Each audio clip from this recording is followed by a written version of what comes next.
Sebelum itu, subscribe channel ini, like, comment, and share. Hidupkan notifikasi loncengnya agar kalian tidak ketinggalan tentang video-video yang saya upload terbaru.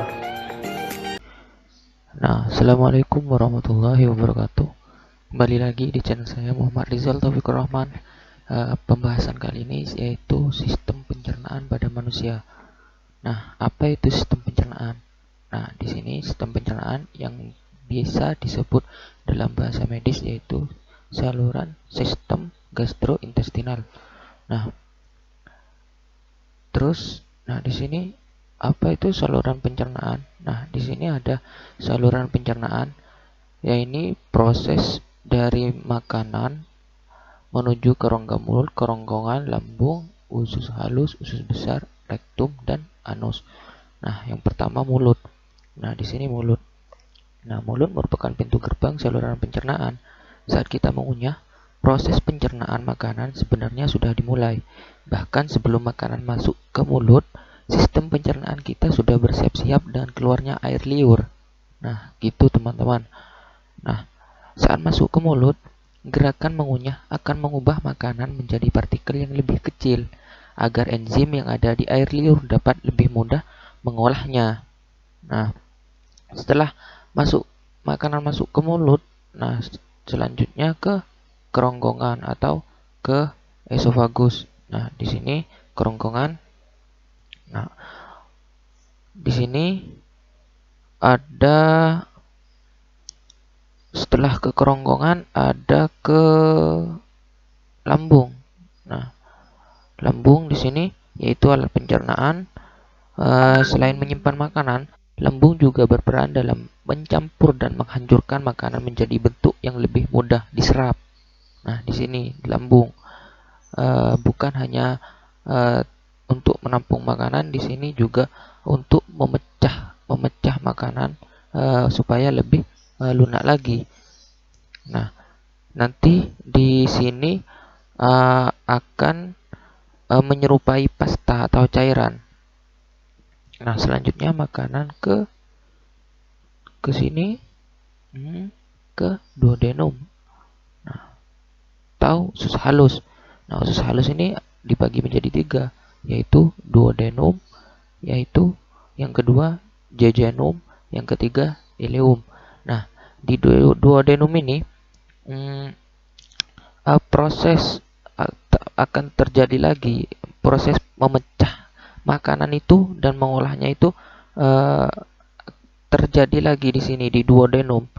Nah, sedangkan di jejunum dan ileum ini berperan agar nutrisi yang ada pada makanan itu bisa diserap kembali oleh tubuh atau diabsorpsi lagi oleh tubuh. Nah, mana udah. Nah, di jejunum ini dan ileum ini akan menyerap nutrisi lagi. Nah, selanjutnya makanan setelah melewati usus halus atau duodenum, jejunum, dan ileum akan menuju ke usus besar.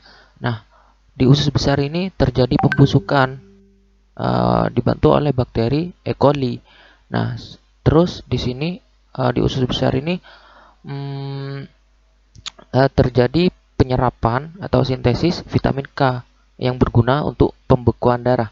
Nah, di sini selanjutnya usus besar terus menuju ke rektum. Nah, di sini ini apendik teman-teman, ini usus buntu.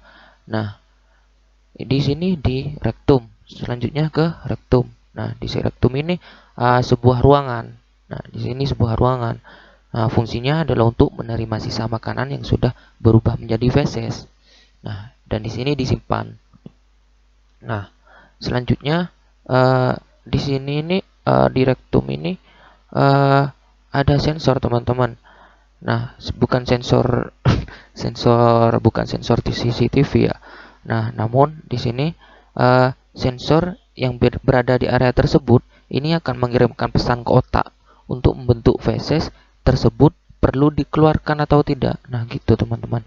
Nah, selanjutnya ke anus. Nah, di anus ini yaitu pintu terakhir makanan. Nah, begitu teman-teman untuk saluran pencernaannya. Nah, selanjutnya Nah, organ yang membantu sistem pencernaan. Nah, yang pertama yaitu hati. Nah, di sini.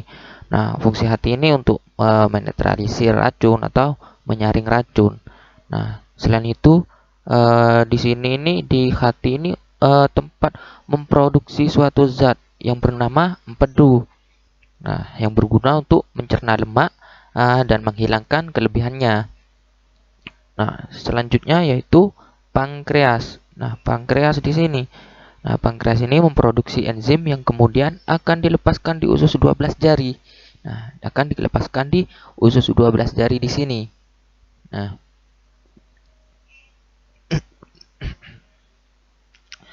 nah, di sini untuk membantu pencernaan lemak.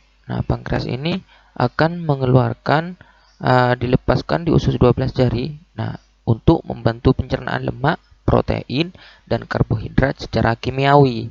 Nah, selanjutnya empedu. Nah, di sini empedu. Nah, cairan empedu disimpan dan dikeluarkan dari kantung empedu. Saat makanan yang berlemak masuk ke usus 12 jari, nah, saat makanan berlemak ini masuk ke usus 12 jari di sini, nah, atau duodenum, nah, empedu ini akan berkontraksi dan mengeluarkan cairan empedu. Nah, dan mengeluarkan cairan empedu. Selanjutnya, nah, macam-macam pencernaan. Yang pertama, pencernaan mekanik. Nah, apa itu pencernaan mekanik? Bisa dibaca sendiri, yaitu proses pengubahan makanan dari bentuk kasar menjadi bentuk halus dengan bantuan alat pencernaan seperti gigi. Nah, terjadi di rongga mulut dan lambung. Nah, kok lambung bisa terjadi pencernaan mekanik sih? Padahal dibantu oleh alat pencernaan seperti gigi. Nah, di lambung kan tidak ada gigi. Nah, di lambung ini bukan pencernaan mekanik tetap terjadi, namun bukan dengan bantuan seperti gigi. Nah, di sini ada dibantu oleh gerakan yang dinamakan gerakan peristaltik. Nah, yang kedua pencernaan kimiawi. Nah, pengubahan makanan dari struktur kompleks menjadi struktur yang lebih sederhana. Yang ini dilakukan ini proses ini dibantu oleh enzim pencernaan. Nah, terjadi di rongga mulut dan usus halus atau duodenum. Nah, oke, terima kasih teman-teman. Begitu saja untuk saluran sistem pencernaan. Jangan lupa subscribe, like, komen. Terima kasih dukungannya. Assalamualaikum warahmatullahi wabarakatuh. Salam sehat.